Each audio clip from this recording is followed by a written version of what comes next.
think for me, I felt that peer support was one of the best ways I could help give back to the community and share some of my findings from the journey of life with cystic fibrosis. I think it's just someone you can talk to who can understand where you're coming from. I think everyone in life is different, everyone has different challenges, and hopefully by talking to someone either with cystic fibrosis or in the CF community who's affected by CF, you can get a little glimpse from a different angle that you might not be able to from someone else. So your family might have great advice and mean the best for you, but perhaps when you talk to someone with cystic fibrosis, they might be able to help you understand how maybe your child with CF is feeling, or how your child with CF approaches things that maybe you wouldn't understand yourself. Cystic Fibrosis Community Care will match you up with somebody who has a similar situation or has been through a similar situation, and both parties can choose or not choose to proceed.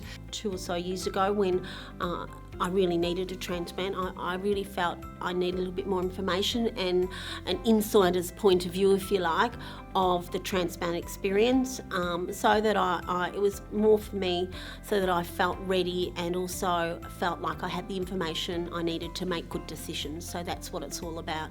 The benefit of talking to somebody else who has an in-depth understanding of what you're going through is just so valuable in my eyes.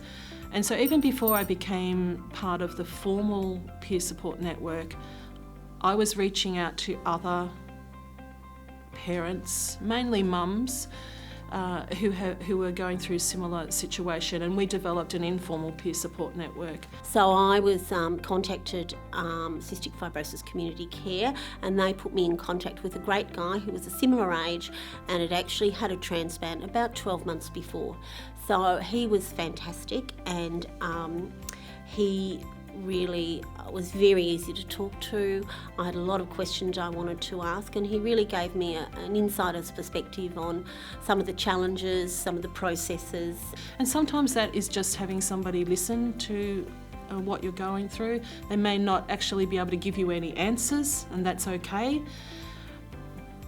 Just being able to verbalise the situation and express how you're feeling can make a huge difference. And it was just a really positive thing, because he was somebody that really opened himself up, and I called him or emailed him as I had a question or was unsure about something, or just needed to, chat over a particular aspect of the transplant journeys. It reminds you that you're not alone, and there are many people going through similar situations to you, and that they have all different ways of managing, dealing with it, approaching it, decisions they might make, and it's good to it helps you get a perspective, somebody else's perspective.